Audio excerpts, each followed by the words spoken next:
In this episode of Man versus Marriage, it's a live broadcast. Jeannie, Quincy, and Dr. Jon Dabach coming up right after this.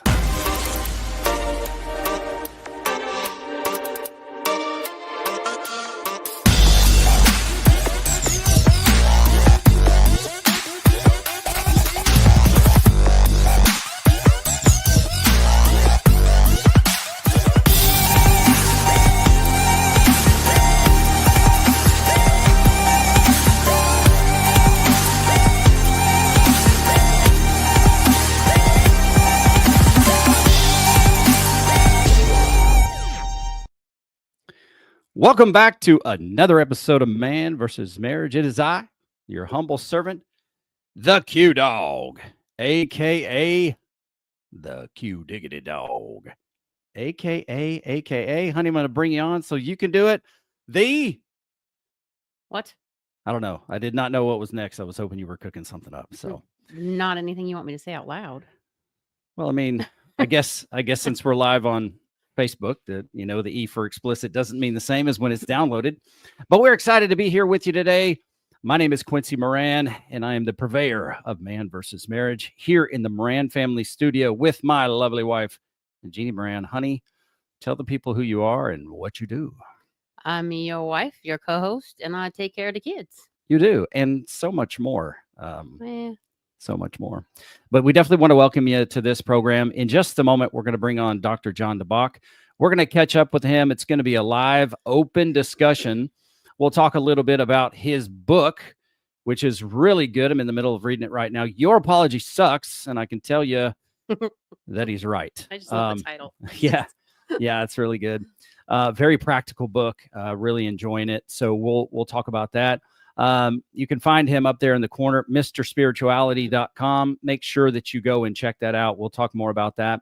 And just so you know, we want to make sure that you know how to find us. The email is quincy@mvsmpodcast.com. Make sure you get on over to quincymoran.com /apparel and check out what we have to offer you. You are a walking billboard for someone. So why not be a walking billboard for someone who wants to give their testimony about their life, about their relationship? I know that sounds scary, but you can go out there and impact culture in a positive way and lead other men and women to do the same. And I'm telling you, it will have a ripple effect, and you will be glad that you did. It can make you nervous, but honey, every time we go anywhere, we travel, we wear our Man versus Marriage stuff, and you can always see, people are looking and reading, and some people are bold enough to say, hey, what is that all about? And so it gives us the opportunity to say, this is what it's about. And if this show has impacted your life in a positive way, we would love for you to go get that. Most people, I think, ask us who wins. Yeah. And because it's Man versus Marriage. Who wins? And much like our friend of the program today, it's provocative on purpose, because you want people to ask the questions. So I say different things to different people, but ultimately Jeannie and I are on the same team, and we're competing against marriage to have the best marriage possible. So without further ado, I'm going to bring on a friend of the program, our friend, Dr. Jon Dabach. Dr. Jon Dabach, how are we doing today? Great to see your face. I'm doing great. How are you? Oh man, we are doing well. I can't believe the weekend is already just about over. So I'm trying to soak up the last few minutes that we have here today. Yeah, absolutely. I doing podcasts on the weekend, getting a break from the kids. It's kind of like a mixed bag. It's like you want to be with the kids, but at the same time, it's nice to have a bit of a break too. Yeah. We were, it's funny. We were walking up to church today, me and a couple of my daughters, and we've seen them before. But there's a family that has identical quadruplets, and they're all walking, and it's like, man, I remember those days. Jeannie and I have triplets and twins, not quadruplets, but we just remember those days. And my daughters are like, every baby they see, they get giddy. But we're not there yet. We're not there yet. You do sometimes just need a break, and so glad to give you one of those. And I would love for you, for the people who follow the show and have heard your episode that we did together, they know who you are. But for those that don't know you, I would love for you to tell the folks who you are and what you do and a little bit about your practice. So the floor is yours, sir. Sure. I've been a marriage counselor for about 13 years. I actually started as a rabbi, and kind of just fell more into this space, and love it. I feel like it's a calling. I work with couples from before they get married all the way until they're, the oldest couple I had was in their mid 80s. And then I also I have a bit of a specialty with men who are trying to prevent divorce or kind of recover post divorce. And women, I by request, this kind of just fell into it, but women who are having a hard time attracting uh, men in their life that they want to actually partner up with and get married to. The dating scene is complicated, and kind of talking to the psychological and emotional kind of depth of why that's happening and how to kind of get over that. So that's kind of what I do.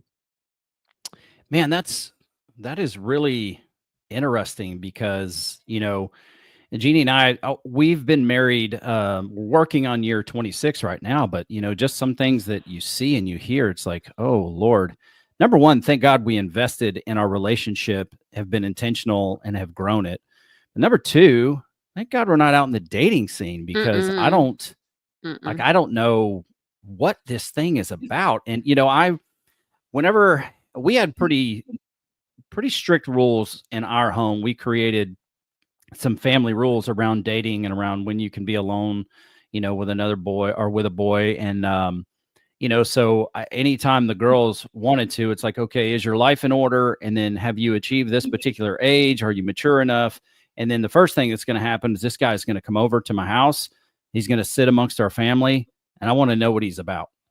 And so I recently did that. And my daughter told her boyfriend that, it's like, hey, my dad, this is after we've already met. She says, my dad wants to have a talk with us. And he was like, whoa, what's that? What's this? And so you could definitely appreciate some of the peril, the thoughts that go through his head. But who's out there teaching men to be men? And how do you, there is a certain, I don't know if it's a science, but there is something about the people you attract into your life. What are you putting out? And that's kind of what is attracting those particular people to come into your life. I don't know if you have any thoughts on that, or if I'm off basis there, but what do you think? I think you're spot on the money. For me, I always tell this to my clients and my patients. There are really two motivations in life: survival and love. And those kind of drive everything. And when you're a kid, they're glued together, right? So your survival is dependent on someone loving you. When you become an adult, the idea is to divorce those two ideas and learn that your survival is kind of okay. Like you don't have to worry about it anymore. And so love doesn't have that weird neediness attached to it, where you're like, oh, I need the relationship. And if I don't get it, I'm going to get resentful. And so if you haven't done the work to kind of understand how to separate those two, which with whatever mentality, whether you're going through a coach or using attachment theory or whatever, then you're going to attract someone who kind of sees that they can fill that void in you. But usually the way they fill it is the thing you tend to resent. And then it gets, I'll give you like a quick example. I had someone who called me for a consultation the other day, and she said, I love that my husband, when I met him, was laid back. Like I'm like type A, and I always want to be somewhere early, and I'm very aggressive. And he's like, hey, it's going to be fine. And 10 years into the marriage, and I'm like, how come he's never anywhere on time? And how come he doesn't have it like more giddy up in his step here? And I'm like, well, that's what attracted you in the first place. Mm-hmm. Yeah. So it's funny. It is very interesting how those things can evolve over time. So I think you're absolutely right. So I want to make sure that people know how to find you. So if you're out there and already at this point, he's already dropped some knowledge bombs on us, go to mrspirituality.com and check out, he's got a phone number on there. I mean, you can get right in, and he has an about us. he has the opportunity to contact him. And then the next thing that, I want to just talk about is the last time we're on the program, we were talking about the book.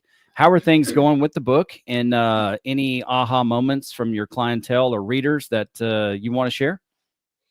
The book's going well. I find that it's a book that clients will use later on in their kind of progression. My wife and I just finished writing a book called Your Communication Sucks.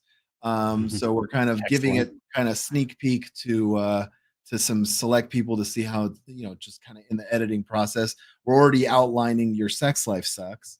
And so we're trying to figure out, but yeah, it's been really good. It's a good tool. It's different for me. So when you have someone come into a session saying, I was reading your book and I was confused about this, or like, it's as opposed to it's people are quoting you back to you. It's kind of a weird experience. It's new for me, as opposed to when people say, well, what do you think Freud was saying, or Jung was saying, or Dr. Gottman was saying when he said this, which is not that often, but at least I can look at it with a third person distance. So I'm still kind of getting used to it. Like, I can't believe I don't even remember writing that, but okay, yeah, I believe it, obviously. No doubt. And I got to tell you, one thing that I really appreciate about the book, I'll just throw a picture of it up here real quick. Your Apology Sucks. You can go get it, on Amazon. You were kind enough to provide a signed copy, and I bought a copy and then gifted it to someone, just, on behalf of your kindness. And plus my wife is an author, so I know, they're kind of have an idea of what goes into putting a book together. And, it's not the easiest thing. But what I really love is how practical the book is written, and you go into depth on the types of apologies. And, as you're reading through it, it's like, oh, that's not me. And then you read another, the very next excerpt below, and it's like, oh, maybe that's me. And so the practicality in that on our podcast, to me, it's very important to be practical and to be very impactful.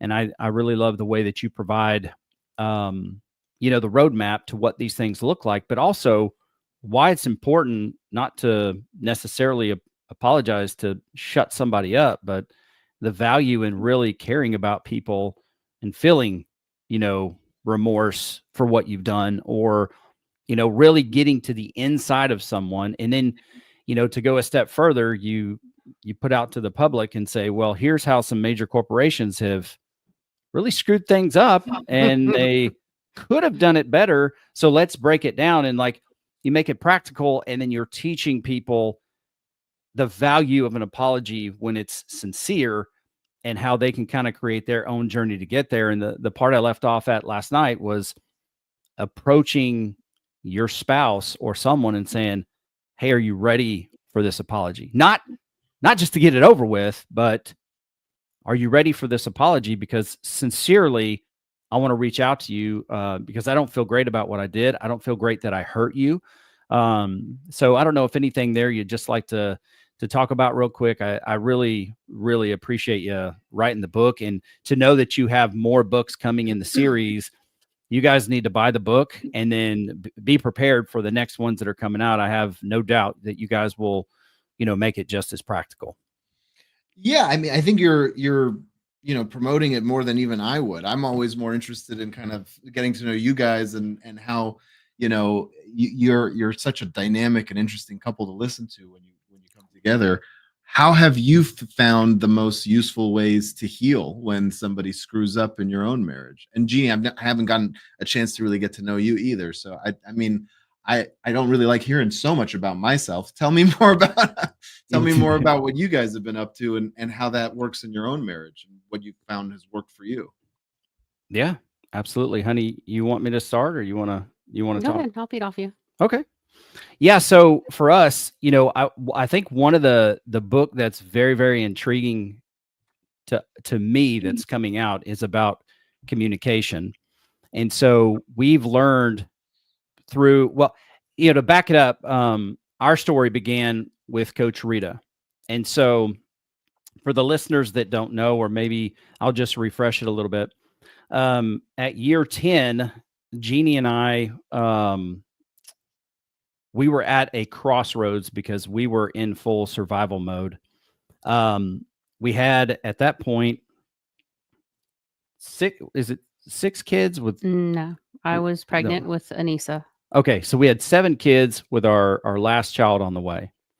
And in a very short window, we had just moved into a new house. Then we had found out that our children were being sexually abused by babysitters. We were in financial duress. We were eating out of food banks. We got 3 diagnoses for autism. There were like multiple brain surgeries happened, seizure activity from some of our multiple children, or the children that were the triplets and the twins, and things were just like, it felt like they were caving in on us, and it had got to the point where we were just trying to survive every single day. And we had gone through this thing at church called Living Life by Design. It was my first like experience with self-development. I'd never really knew anything about it. And I was a football coach at the time, among all the other many hundreds of things I was doing. And so after that, that's when I was like, okay, I came out of this course, saying I'm going to be a new man. And then we had a marriage conference at our church. And then they asked us to rate our relationship. And I rated it, higher than Jeannie rated it by a few points. And so that got us thinking. And Jeannie had started some one-on-one coaching with Coach Rita. And she got to the point where it's like, we're not going to be able to go any further until Quincy comes in and we start talking about your marriage. And so what we've learned and what I see in what it is that you're writing is that in order for you to be able to apologize or effectively communicate, number one, you have to have an awareness for who you are and how you move through life. You have to have an awareness of what your self-talk is. You have to have some awareness about how you treat the people in your life. And so as I'm reading through the book, I'm going, okay, this is valuable. And, candidly, I think about others in my life that, I'm like, oh, I know who that is. Because we kind of tend to do that. But the value of learning how to apologize intentionally, I think is something that it's not something that you're born with. And I don't really, in my experience, I was only ever really told apologize because you did something wrong, and not really digging any deeper. And naturally I felt bad, about the things that I did because I'm that kind of person. I'm emotional. But I was never really given a roadmap until we started this process. And so looking at my wife, and I stopped telling her why she shouldn't feel the way she feels about, what I was doing. And it's like, oh, it's not my job to tell you how to feel. I'm going to apologize for something. Maybe you misunderstood my intentions, but now I can just be quiet and let you tell me where you're at and why it hurt and how you took it. And then we can try to mend the fence together. Anything you want to add there, honey? Yeah, we when we first started all this, the reason we went to the Living Life by Design was because we had come to a crossroads. We'd already had the first. I had a meltdown one night because he was coaching. I was pregnant with baby 8. The diagnosis with all the autism stuff. I was staying up late studying everything I could possibly find. Hunter, our oldest, is also hard of hearing. So at that point, he was starting school and I was freaking out because he can't hear. And I was trying to learn how to navigate those situations. And we just weren't talking outside of business, which is household stuff. We just weren't talking. We were not connecting on any level. Sex was 10 minutes to get it done and make us both happy. And that was it. That was our life. And then Kirsten wasn't sleeping for years. We had trouble with her sleeping. So I was up late because he had to work in the morning, and it just made for a very miserable situation. I went looking for something. I was depressed. I was angry. I was frustrated. I was quiet about it. I was suffering in silence. He had no idea what I was dealing with. We didn't know that when something traumatic happens, you need to process through it together, like explain where you're at so that you're not constantly poking at somebody who's already got a scab that's ripped open. So we were taking turns, taking shots at each other. And it wasn't like being mean intentionally. It was just little things became bigger than what they needed to be. And so we went to Living Life by Design. I cheated. I manipulated the whole system. I understood what they were looking for. I knew what the answers needed to be to get to where I wanted to be. So I did. And then my counselor at the time, I had a relative that was taking the same course, and that counselor decided to share information between the two of us because we're related, we're close. It shouldn't be a problem. It was a big problem for me. So I went to Rita instead and said, "Hey, I don't want to counsel with this person. Rita is my aunt, but her and my uncle were our pastors, and my entire life, even small, my uncle Bill was somebody that I could trust. My mom had always told me if there was ever anything, my uncle Bill was the one that she trusted. So that's where I would go. And Rita started counseling with me because I couldn't figure out why I did everything out of fear. I did everything out of anger. I did everything, but given what our life was like we were always looking for what's next. Mm-hmm. What's coming next? This one had a seizure. Okay, cool. She's finally okay. Now this one is sick and she's got to go to the hospital. Okay, now that one's okay. Now what's next? Okay, now we can't pay the house bill. We can't pay it. Like all these things just kept coming. And he was out working. I had 7 kids, a pregnant belly, and a husband who was hardly ever home because he was working. He was trying to make money to take care of all of these things, but he wasn't present in the home. Yeah. And so that led to me just kind of quietly dealing with stuff. Long story short, we get to the part with the marriage thing. We figure out that our marriage is not what we both thought it was. And Rita was like, that's a huge indicator right there that there's something's off. So we talked, and I didn't think he would come. When she told me I needed to bring him in, I was like, he's not going to come. He's not going to come. He's not going to listen to you. He's not going to want. And that was me projecting on him what I grew up with.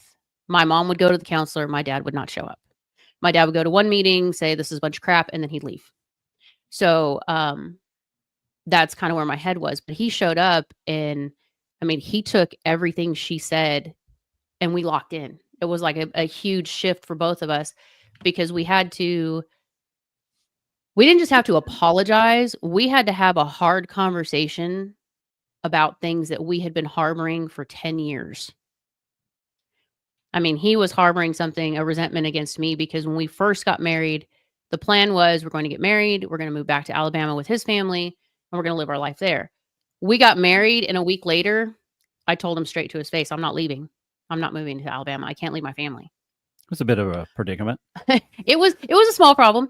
But we kind of buried it and moved past it, but we never actually fixed it. So for 10 years, we had this resentment that sat in the bottom. For me, I harbored guilt. My son was born early. Our triplets were born early. They all have medical conditions. Our twins were born early. They had medical conditions. We had 2 children out of the 8 that were born full term. Don't ask me how it happened. I have no clue because everybody else showed up early. Wow. And I bore a lot of the guilt because my body wouldn't hold. I couldn't do what I needed to do no matter how much I tried to do what the doctor told me to do. I just could not facilitate what the kids needed. And then they were born with issues.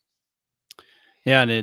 And what really dramatically, I think God delivered us from some things, from some deep-seated pain that we had towards each other, but didn't realize that our past experiences, whether it was other relationships or how we were raised, and our resentment, those were the ingredients of how we were treating each other when we were disappointed.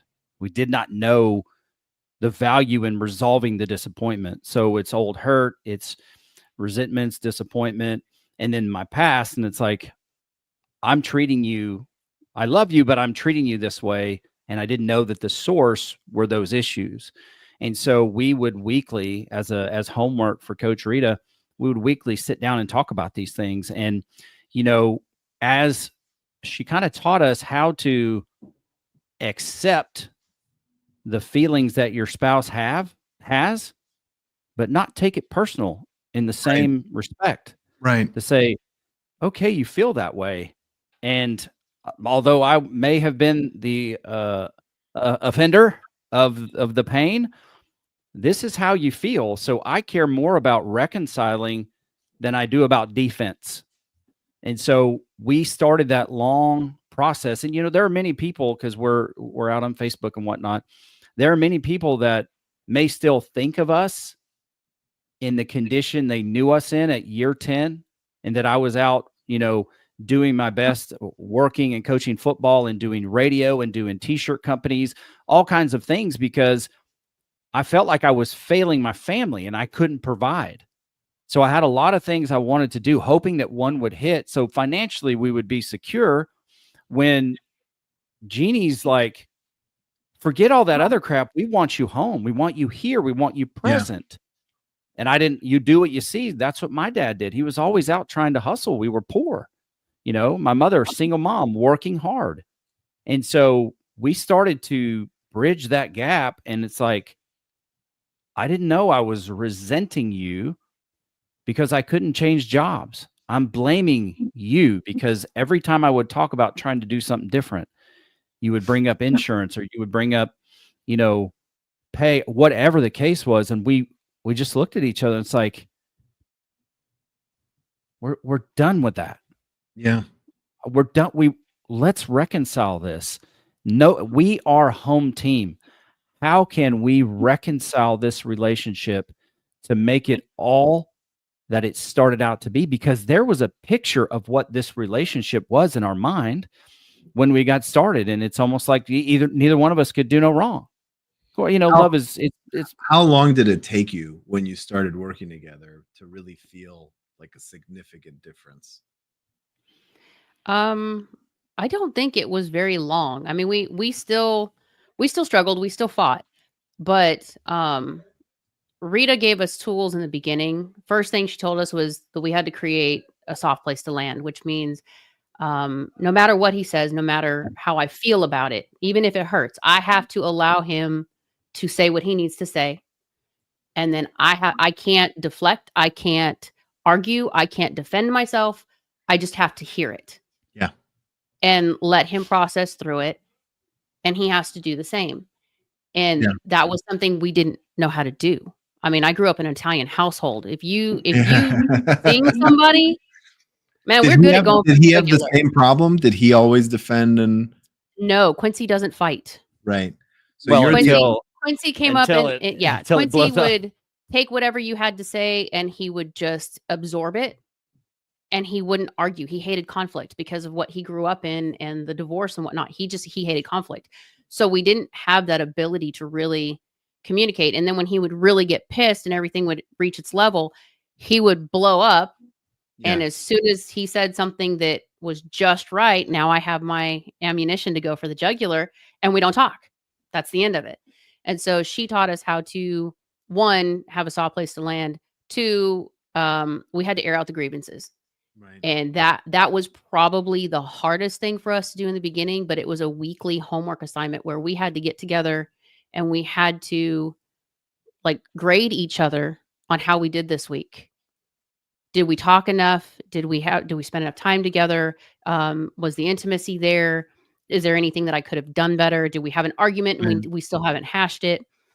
It was kind of mechanical in the beginning, but I think within the first month, we had we finally came to a place where as long as we keep this part open and we keep doing at least this much, everything else seemed like it was going to kind of click together. Well, and I'm thinking about it. I'm just going back to the moment. Something changed in me after the first session. I know that for a fact. And I believe one of the things, I won't speak for you, but one of the things I realized, just thinking back about it, is that we were lost, but we both wanted to be found. We wanted to find each other. And so I'm getting a little emotional about it, but it was amazing how fast things can transform in your life Yeah. When you hit the gas on willingness and you start believing the best about your spouse, and then you start taking actions, Right. um, investing in that bank, of I want us to be found. I want us to put this back together. I want us to heal. If you have two people that are willing to do that, Yep. I think the process can really be accelerated.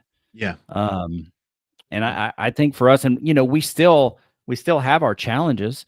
To this day, we still have our challenges, but our willingness and our want to, I think we want our relationship to be full and reconciled and connected more than we want to be right.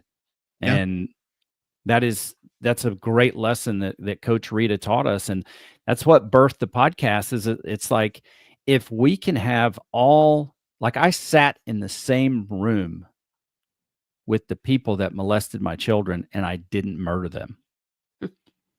And that was meaningful to me because I walked through my mind. I hate to say this live, but I walked through my mind how I could at least hurt them badly. Yeah.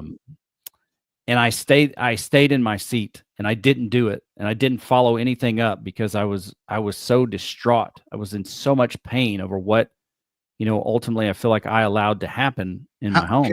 Can I ask a question about that? Sure. How did you end up in the same room as them? How was that Our set up? pastor. It So the family used to live with us. Okay. It was the parents and their two teenage boys.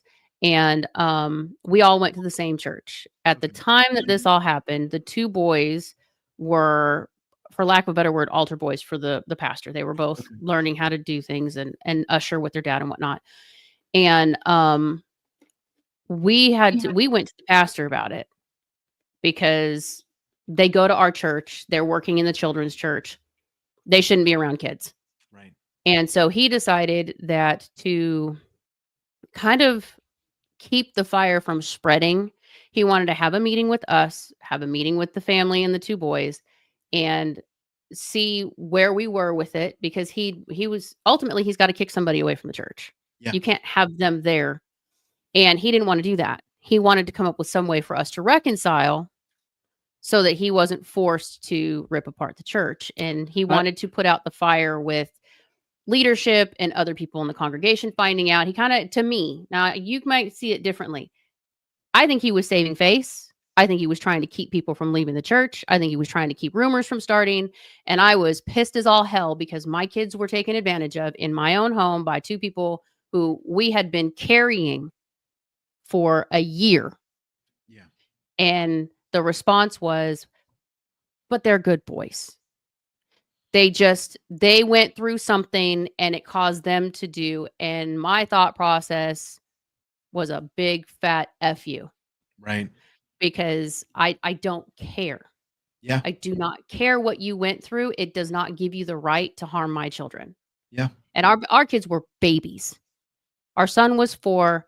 Our triplets were less than 18 months. No, they were 2, right? Yeah, I think right around 2 years old. Do But they the way do they Go ahead. have recollections of it? Do you see scar No. tissue? Oh, thank God. No, they were not penetrated. They Hunter was a little different. One of the boys had him performing acts for him, but none of them were penetrated to our knowledge. But our son came home one day and just he blurts it out. he made a comment, but the way I look at what the pastor did, he was trying to help us as a group find a way forward, and he did dismiss the one family and say, okay, here's what we're going to do. The other stuff that happened, word got around, and publicly, I'm just not going to badmouth anybody. It could have been handled differently. Ultimately, we all, left that organization and moved on, to another church. And that time when we came back to church is when we really got invested with Coach Rita, Bill, and Rita. That's So because when I went to my uncle as my pastor and said, "This is what happened. What do you think?" and his response was the same as mine. I was like, yeah, his response was plain and simple: "Your kids first." Yeah. You know, there that Well, God it God sounds like you wouldn't look found down on me home. to protect them. Yeah. Yeah, we did, and there's a quite a story behind that. But we're in Texas now. But forever we'll be indebted to Bill and Rita, and to Coach Rita especially, for what she's done. So I look at, I look back at those things. I know we took a big rabbit trail, but I look back Sure. at those things, and when there are difficult situations, I usually reflect where I've had success and just kind of coach myself and say, if you can go through something this difficult, then what's in front of you is definitely not impossible. So Yeah. let's keep on moving forward. And so Before that, I before I go ahead. worked with couples, I love that mentality. I worked quite a bit with Holocaust survivors because my grandparents wow. were survivors themselves, and I always felt drawn to that. And people come in sometimes and they say, "You're not gonna." They're like, "Hold on to your hat," like we got a story for you. And I always smile. I'm like, I've heard the depths of evil that you don't want to hear about. So, Mhm. if you cheated on your wife, I think I can handle it. It's like, Yeah. and it's true. A lot of those battle scars really do make you stronger, and as parents, and obviously there's still some tension there, so I don't want to poke the bear too much. Oh, But you can poke away. It's okay. No, you're fine. We have come to terms with the fact that we don't see that situation the same. okay, I take some of the things that happened with the church personal because yeah, our business went to the leadership, and then the leadership took it upon themselves to decide who got to know what was going on and who didn't. And then we got treated differently and our kids got treated differently. And for me personally, that's something that I never let go of. it sounds like there's a common theme here with you, Jeannie, where there's uh, a protection of privacy in your life in general that's been violated. Mhm. And here you are on a podcast.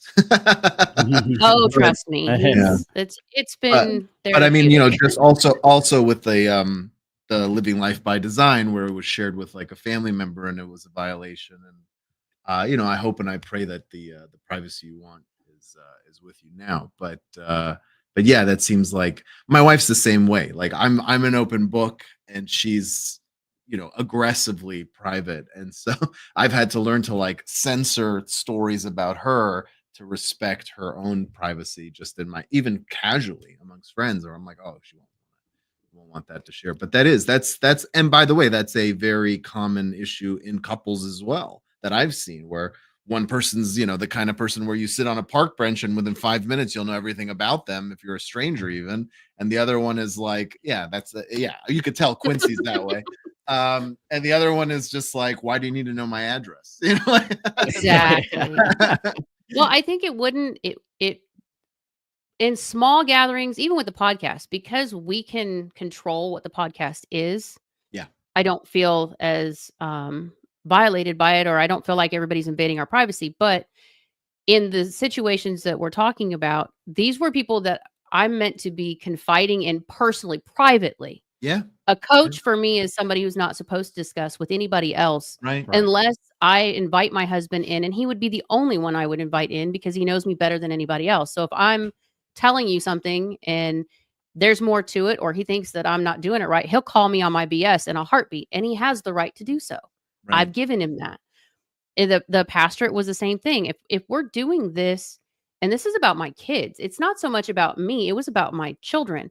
We're trying to not have them relive what happened. Whatever memory they have, we're praying it goes away because of the age that they were Yeah. at, Yeah. so that it doesn't affect them in the long run. But to have someone run their mouth because they were afraid that this might somehow spread to their family or whatnot, that's where I became pissed off, because It's one of now the you're going after my children, and that doesn't work for me in any capacity. It's one of the on the clinical side, and I work more as a coach and pastoral counselor in my capacity. But my wife is a psychologist, and that's one area where HIPAA is, a benefit, because there's repercussions if someone breaks those violations. Whereas with a Mhm. pastor, there really isn't, unfortunately. So that Yeah. fear of losing your license really does have some benefit.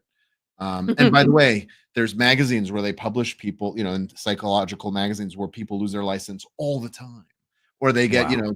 or they get for various things, for inappropriate relationships with patients and whatnot. So it's a pervasive problem, and it's always hard to hear. It's always hard to hear about those things. Yeah, I think, and we're not as far apart as it may seem on where this whole thing, played out and how it played out, because I do agree with maybe all of or most of what Jeannie said. There was just that one caveat because, the pastor did have the other family leave, because we had talked about, what reconciliation would look like right there. And he's like, well, you guys can stay. The other family, unfortunately, they're just going to have to leave. They're going to have to make, best I remember. Right. But it did something, I think people probably panicked, and I make excuses for people, but people probably panicked and said, "Oh, I don't want this to happen to my kid." So what's supposed to be a leadership thing, and they don't want it to get out, now starts to circulate and gets back to us through other people that weren't supposed to know about it. And It came at me head on because we allowed a spirit in our home and weren't aware of it. That was what brought it to my attention, that other people knew what was going on, and I just about lost my ever loving shit on somebody. So yeah, and that's people, mm-mm. there are plenty of It's things in my a life tricky that I'd like to. What's that? I was gonna say it's a tricky line, especially when other people you're responsible are involved. I always tell, people, if you want to pursue one personality or character trait that's worth going after, it's humility. But there's a big caveat here, and that's, being humble without self-sacrifice. I mean, you Mm, have to have a healthy stopgap, a healthy boundary where it's like, no, I will not accept that. And so it depends who you're talking to, because if you're talking to someone who's a people pleaser, or you're talking to someone who tends to kind of let people have their way because it's easier than being confrontational, you don't want to tell that person to be humble, right? Because you work on the boundary first and then the humility. Humility will allow someone to kind of not carry the grudge, not have resentment, because they're able to change and see it. That's, kind of circling back to apologies. That's kind of the first step in that. But without the boundaries, it's useless, because then somebody becomes like a towel rag that people use to clean up their yeah. own messes. Well, you described me perfectly, so thank you. Thank you for that. Because I'm the kind of guy who, even if I have nothing to do with it, I look at what was my role, or how could I prevented this, and then, if it's like, yeah, just you can hit me 4 or 5 more times, it's fine. And oh, that's 5, okay, try 6, and let's see. Just I suffer from that people pleaser mentality, and really trying Where's that hard come to. from? Where do you think that comes from? We went through a very interesting book that kind of led me to the point that I realized this is kind of where this lie snuck into my life. And it was the idea that, I wanted to matter, and I did not feel like I was good enough, kind of centered around my parents' divorce. And I inserted myself into a situation that I had no responsibility for. And so it's 5 years old, back of the station wagon, Azure, Alabama. We were there with the family the whole day, and it's like, what is going on? Well, my grandfather had ridden the bus from California to Alabama, and he came to take us because my mom and my siblings, we were leaving because my parents were getting divorced. It was over.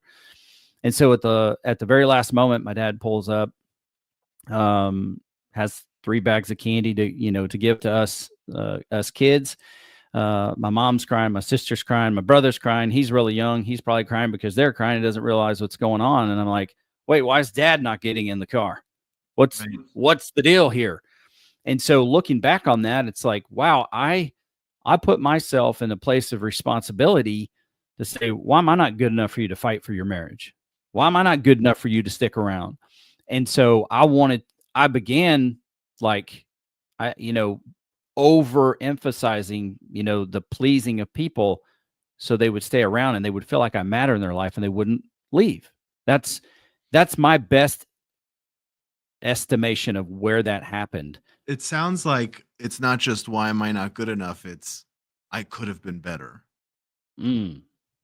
Mm. That is something. Yeah, that's the that may- mentality you live in now is I could always Yeah, be better. I could always do better. Yeah. yeah. And That's a and good the word. truth is you're good enough. Hmm. And learning how to accept that is very hard. I had a once in a while I would lead these meditation circles, and that was the theme of it for like 2 weeks, where it was just you've done enough, right? If you whether it's prayer or meditation or whatever, but the idea of like you don't have to do anything, right? You can just let go and know that you've done enough is something I wish more people would internalize. Yeah. Yeah. I'd love if you have a moment to maybe expand on some of the fruit of that. It would be great. Yeah, I there's a quote from a rabbi I used to study, Rabbi Soloveitchik, where he said, "The world is full of light except where we cast the shadows." Hmm. And the world Gosh, will that's beautiful. the world will stand without you having to interfere. Um, I think of COVID. You used to, if you look at Italy, the Venice canals, everybody stopped doing the little gondola rides, and what happened within weeks was the dolphins came back, right? And they started like, I mean, dolphins in just like crazy schools of dolphins. I think they're called schools. I mean, just it's nuts. Mhm. And you see Pods, I how think. resilient the world is and how resilient humanity is. And we keep trying to fix everything. And it's like, if you realize you don't need to fix anything, you just need to accept that you're good enough, and that as long as you're pursuing what naturally excites you, that and it's non-destructive, and you have no tie to the outcome, but just that you're part of a process, that is it. That's your entire job. And sometimes I get caught up. I'll be in front of a person or two people in a session, and I'll try to think 6 steps ahead, and I have to catch myself and say my job right now is to listen, and my Mhm. job right now is to address what the problem that's in front of me, and not worry about if they do their homework, and not worry about if she decides to leave or he decides to leave. It's just be here for them in this moment. And after that, it's partially their responsibility, partially external factors that are out of your control. And all I can do is put my heart into it, and that's it. And when you do that and you ask yourself at the end of the day, did I do my best? That should be the only question. Mm. Right? And if you didn't do your best, ask yourself, are you really being fair? Because part of doing your best is having a balanced life, making sure there's time for rest, there's time for communication. You signed up to be married and have uh, more kids than most of us, right? So that you have Mhm. responsibilities that even I don't have. And so that's part of what needs to be done. And if you're saying, I could have coached a little harder, I could have done a little more on the podcast, but you come home and you're like, no, but I spent an hour with my kids that I wasn't planning on, that's just as important, if not more important than everything else. And so Mhm. if everything else suffered, let it suffer for a second. Let it be a little slower, because that's where my effort needed to be in that. Yeah, I really appreciate that, and I think I know you hit the nail on the head, because sometimes I look at at our podcast, and I love the good that it's doing. It's not the reason that I desire growth and to broaden the platform is just to reach more people, basically to reach That's more great. relationships. Yeah. But it's not moving as fast. But I was talking to Jeannie the other day. It's like we couldn't handle it if it was any more, Yeah. because our priorities right now are pointed at the family and helping the family progress along. And so, I really believe that, timing is key, and making the right sacrifices and allowing other things that eventually will become, allowing them to suffer a bit. Um, I think there's a lot of wisdom in that, and that really hits home for me right now and sobers me up a little bit, and I really appreciate it. I'm glad you received it well. It can always go the other way. I'll share since you're being so personal, I'll share in my own life. So because look, I'm the son of two immigrants. I have generational trauma from the Holocaust, clearly. And being in LA, And a lot of my clients are, I mean, I have clients from all over the spectrum of like the social financial status, but I've been kind of, interestingly enough, being in LA, I've had clients who are billionaires and, up there. And so there is a natural tendency to say, well, why can't I be worth 20 or $50 million? It's like Sure. just scratching the surface of what these guys are. And maybe I need to work harder. So I catch myself all the time with like, why aren't I growing faster? And I have 200,000 followers on Instagram, but I really need 2 million. And like, why is it not pushing harder? All that kind of stuff. And a lot of it is financially motivated. And I didn't really appreciate that. I used to lie to myself and say, well, because if I do that, I can open a group practice and train therapists and, and train coaches and all this kind of different thing. And so I kind of hid behind this altruistic message. And then my wife, for the first time in 10 years, took the kids away for 3 days on spring break, winter break. We had a later winter break than the rest of the schools. And so it was really recent. And I was alone in the house without the kids for the first time in 10 years. I've been alone, like to go speak somewhere or something, but never at home. And so the first thing I did is I cleaned the house because I was like, just the way my mind works. So I came home and there was nothing to do, right? It wasn't like I was cleaning up toys or doing dishes or doing the cooking, or there was nothing to do. And I think there's something to the fact, if you think of like the prophets in the Bible, a lot of them were shepherds because you just had lots of time to think, right? It was just like while the sheep were running around, you're just sitting there going, what's life really about? And so that was, for me, the sheep was a clean house. And I had a couple cancellations in my schedule. And all of the motivation, all the financial motivation and the drive went away, completely went away. Because I was like, this house is big enough. If in fact, if I was single, if my wife left me, because I have still some of that anxiousness of, the horrible attachment style. It's like if she left me and took the kids, I'd probably downsize, and it's like, and I have enough money as a single guy to have a very lavish life. I'm like, why am I working so hard? And then I think, well, and if I had a bigger house, especially in LA, this is right before the fires. I was like, I had a house, especially in LA, then I'd be worried about insurance. And it's like, where does the rat race end? And I was like, I need to take a step back and just say, this is enough. And then it translated back to, and I'm enough. And I didn't realize that I was thinking that for a while. So I think men, we get wrapped up in our identity as a caretaker and a provider, typically.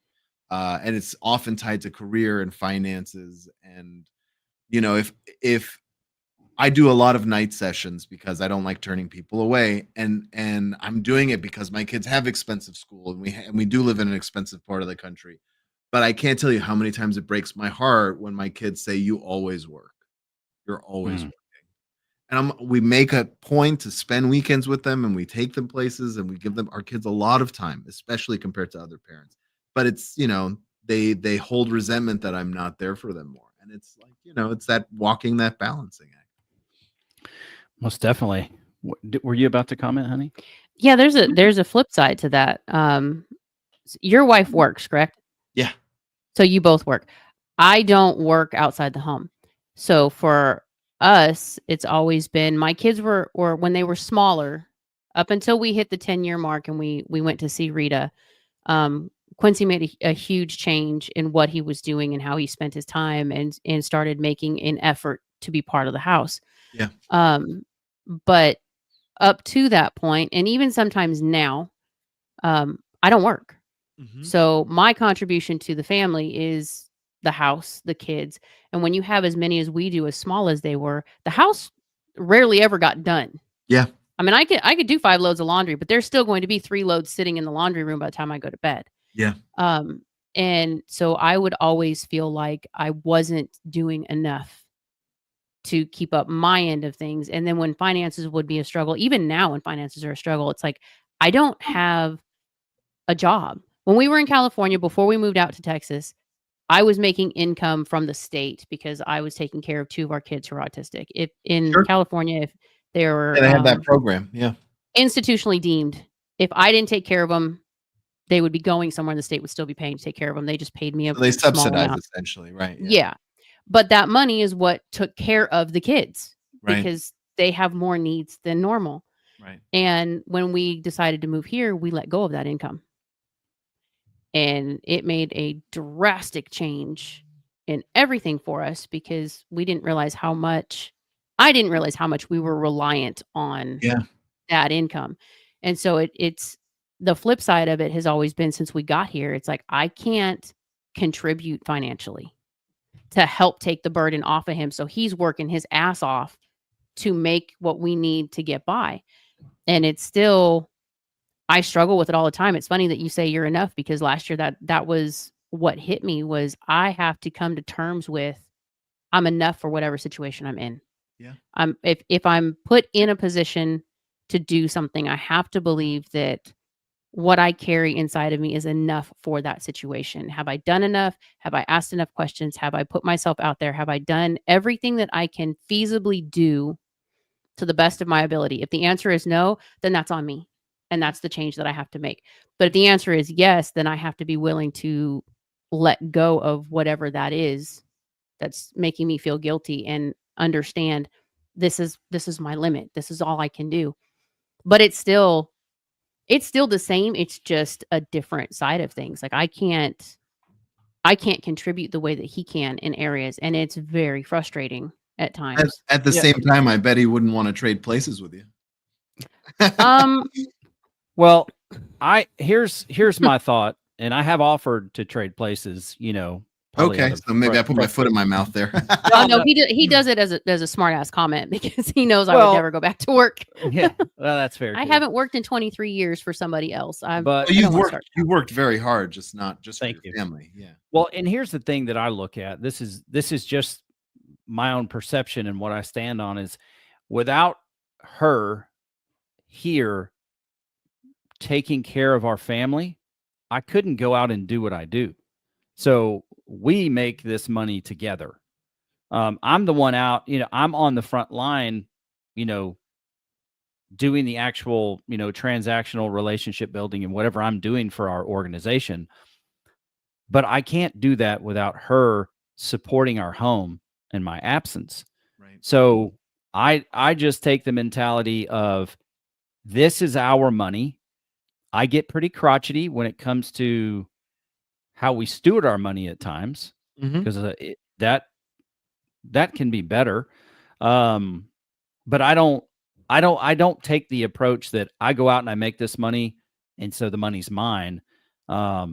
Because I have done what she does for small snippets when she like goes to visit her parents. But I'm an oddball. Wherever I'm at, I can enjoy what I'm doing.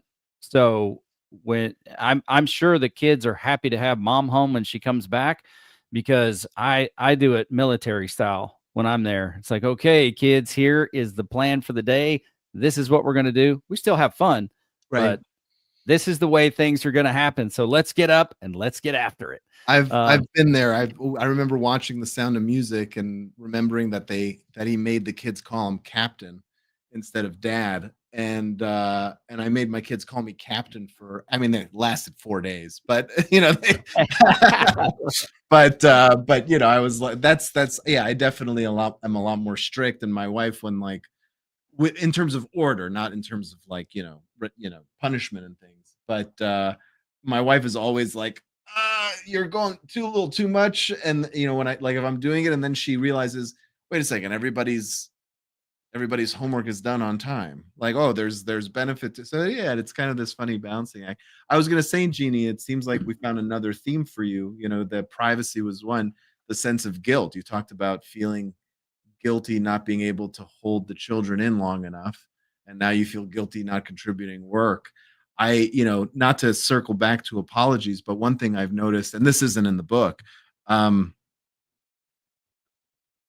apologizing and receiving apologies starts with the ability to forgive yourself. Mm-hmm. And so the quicker you are to realize that you're human and you're going to make mistakes and that's okay, the easier time you have apologizing to others and the easier time you have receiving other people's apologies. And so oftentimes the deeper work when someone's having a problem apologizing that I try to scratch under, to get under the surface is, why are you so hard on yourself? And when you learn to be easier on yourself, it's a lot easier to be kind and gentle with others. Fair. there. That's one we came across recently, actually. That's probably the underlying of most of what I do is from guilt. That's hard. I'm a Jew. I It mean, is. that's our like, traded currency. You know? Every mother knows how to lay it on as thick as butter. You know, it's like, and then how come you're not calling me? But yeah, no, it's hard. It's hard. It's hard. Yeah. So, knowing that, maybe you could, obviously the point of being able to, forgive yourself and not operate out of guilt, but, any additional tips or direction that maybe you can provide for her to get, to work through Sure. the Yeah, fallacy of guilt. Cause I don't when I look at her, and this probably doesn't play into, why you feel guilty. I never, like, when we discussed this and she said, I felt like you held me responsible for not being able to keep the kids in longer. Thought never crossed my mind. No, I thought you held me responsible for their disability. Okay. Well, because the reason that the triplets were born when they were is because I quit the medication. I had had enough. I was in a hospital for 6 weeks, no windows, one door. My room was where everybody came in pregnant and left with a new baby. I was the very first room they passed. Wow. And I was getting bolused, a certain medication that made your skin feel like you were on fire from the inside out. I was on 3 medications to keep the contractions at bay. I was on another medication to make sure that their lungs developed. Our triplets were born at 28 weeks, 2 days. Oh, wow. So from our anniversary, that's what got us in the hospital. That's probably why I felt the guiltiest, is because our anniversary was in November and all I wanted was to go to dinner. I knew I was supposed to be on bed rest. I just want to go have dinner. I don't need anything special. I just want to go have dinner. Mm-hmm. So we did. By the time dinner was done, we were at the hospital and I was admitted because my body couldn't handle me being up on my feet. And so I got locked in for 6 weeks, and yes, it was locked in. I could not. The very first night, they tried to take me in a wheelchair to give me a shower. And my contractions got so crazy that I was immediately put on bed rest, period. I was not even allowed to get up to go to the bathroom. Wow. And it was hard. It was really hard. But the medications they had me on, and my son was at home. He had just learned to walk. So I was missing those moments. Mm-hmm. He was working his butt off. My mom was taking off work to take care of my son during the day so that Quincy could go to work. And then people were coming in when they could to see me. But I was on so many restrictions. I had 3 monitors and a Toco belt all the time. I finally got mad and lost my crap on one of the nurses, and I pulled all the straps off except the Toco belt. And it's like, if you're going to wake me up and I'm going to have to listen to this crap all night, you want me to rest. That's what everybody says. I need to sleep. I need to rest. I need to be calm. Right. Get this crap off of me and leave me alone for 6 hours. Right. Let me sleep. And thankfully we had our specialist was he was a hard ass, but he and I understood each other. I will give you what you want, but you will give me what I want. Yeah. Or we're just not gonna work. Right. And so he finally approved not having to wear the belts at night. But the medication they had to keep giving me, my body was not capable of holding those kids. Yeah. They were all born at 2 pounds. They were 2 pounds 6, 2 pounds 3. How long did they incubate for? Kirsten was 10 weeks. Gracie was 10 weeks. Kirsten was 12 weeks. Hannah was in the hospital for 4.5 months because Hannah was the one that had the shunt and had the seizures and had to be, she was in and out after 14 weeks. She was back and forth, but we finally got her permanently home at 4 months. Yeah. But the guilt that I held over it, because the night before they were born, I had 2 boluses. I had 3 shots. They were convinced that if I didn't do everything to a T, the babies were going to be born. I had family members giving me horror stories because thank God TLC wanted to show everybody what it's like to have birth triplets and multiples. So everybody had their ideas of what was going to happen. And people were like, well, one's not going to survive, or you may not get all three. And it was just, the amount of stress in that situation was just too much. And I finally told Quincy, they came in to give me another bolus. And I told him, I said, I'm done. I don't want any more. I'm done. And I don't think I ever let that go, because they were born early. And then it was just issue after issue for 4.5 months. And then we did really good outside of the fact that we had a surprise pregnancy when they were 7 months, and that shook everything up. But as far as the triplets, we didn't have another issue health-wise with them until Hannah was a little over 2 years. Mm-hmm. And then she had a 40-minute seizure. Wow. And so all of those things, I can't for even me, I think imagine it as a was parent, a 40-minute seizure. no. The first No. 30 seconds, you're panicking. And then after that, you're like, okay, what now? Yeah, it was horrifying. It was, the things that our kids have lived through, some of them shouldn't have. Yeah. And the stuff that he and I have had to endure watching it, because you're not the medical professional. You can't do anything but just stand there. Yeah.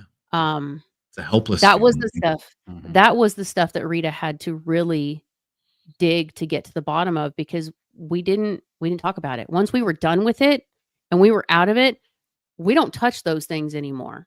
Right. We didn't. That's your And then coping when we mechanism. finally did, it was just like, holy crap, dude, I had no idea you felt like that. I had no idea you were dealing with that. I didn't know, what I was supposed to do except move on.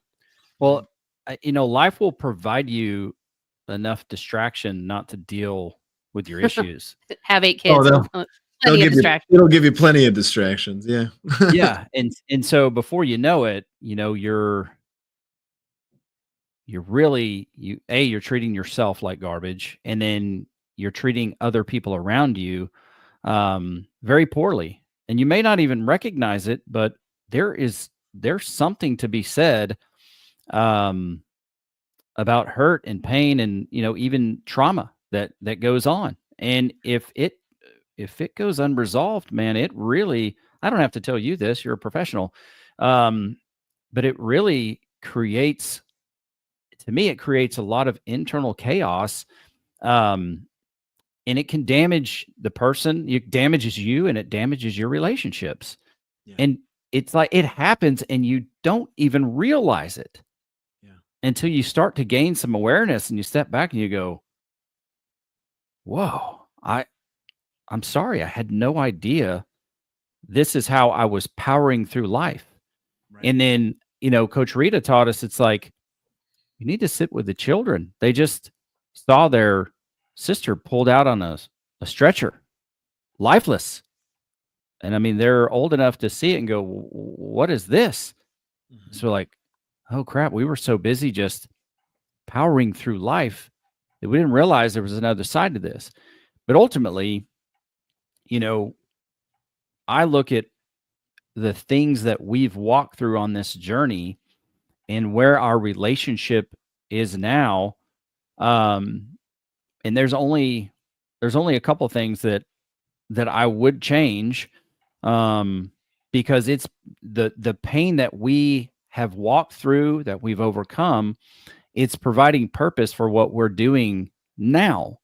And so, I say, look, if Jeannie and I were willing and we're able to redeem our relationship so dramatically, if you are willing, you guys can do the same. And so our pain has a lot of victory in it on the other side once the healing is there, because now, and I don't work through the things that you do, but sometimes guys will email me or we'll have a conversation and I'm sitting there going, I've got no idea how to help. I don't know. So I'll just be a bucket and let you dump it in, get all the air out of the balloon. And then obviously I pray for these guys. I pray for, where's the wisdom? How can I guide them? And usually it just leads me back to an experience that we had. And it's like, oh, well, we didn't, it's not this exactly, but here is what happened in our life. And this is how we have worked to overcome it. So there is a path. There is a path to walk if you're willing to do the work. And, you know, I couldn't have been more proud of Jeannie. When she was done, it was like, okay, guys, you're not touching her with anything. And mind you, she's going through this in her very young 20s. Yeah. Like, there's a lot of things you're not prepared for. This situation, looking back, is like, how in the world did we do this? Yeah. Honey, how did we do this crap in our, early 20s? It's like, so that's the answer you were asking earlier. What are some tools to kind of get over the guilt? I would do this together as a couple and list all the things, all the accomplishments you've made in life. And I would get specific. I mean, if it's something as simple as there was, that homeless man on the street and I gave him an extra dollar when we couldn't afford it, like that counts, right? Or I cheered someone up who needed to be cheered up, even though I was having a rough day. That counts, right? And so if you're feeling guilt, one of the biggest antidotes is to realize all the good you've done in the world and remind yourself of that, and how much darker things could be for the people you've touched without all that great work that you've done. Much like if you're suffering from depression, you think about things you're grateful for, right? So there's these things have kind of balancing forces in nature. And for some people who are really struggling with guilt, I say take a picture of the list and make it your wallpaper on your phone so that you see it every time you make a phone call. It's important to hold on to those things. I think that is tremendous advice. And, my thought would be, like what you focus on, you connect with. And if you look at those things like in my life, your website is Mr. Spirituality. I'm spiritual as well. I'm, being a Christian. And I just think that, like I said earlier, you can look at those things that you've done to bring light into the world. You don't have to be a wild celebrity to change someone's life eternally, in my opinion. Oh yeah. And so, go do that again and again and keep sowing good seed into the world. It's hard sometimes though. It's hard sometimes to look at yourself and go, because I think sometimes when people are like, how do you guys even do this? I say to myself, I'm sure you would have done the same. I mean, with whatever's in front of you, it's like you can't not do it. But then you hear about people who don't do it and they leave and they abandon their family and their responsibilities. And, I think that there's a lot of healing that happens automatically. It's just about creating a space. That's why I also joke with people, like the most I can really affect any relationship or person is maybe 2%. All mental health and all ambition is DIY at the end of the day. very true. And so, for you guys, I think it's like if you break a bone, right? What heals the bone? The body. God heals the bone, right? The only thing you got to do is get out of the way and give it a cast so that you can keep it straight.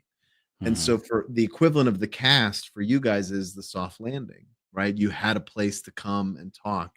And if more couples, put it this way, if every couple took an hour once a week to talk about the relationship without their phones and the TV and the kids and everything distracting them, and just be honest and say what's working for me, what's not working for me, and not take it defensively, I don't know if my job would exist. That's a fair point.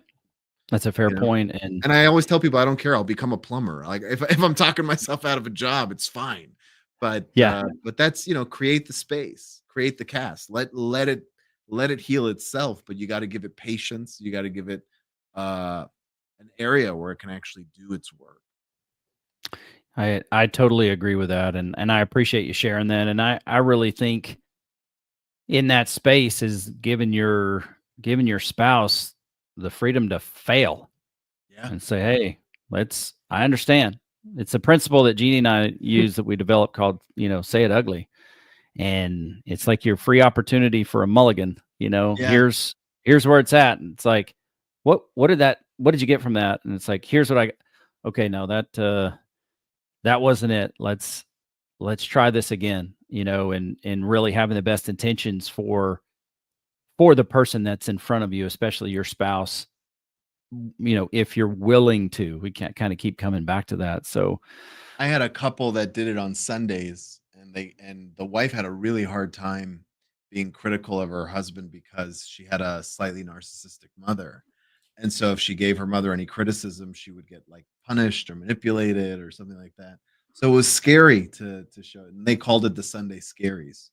And so the they Sunday Scaries. The Sunday Scaries was telling me what's wrong with the relationship.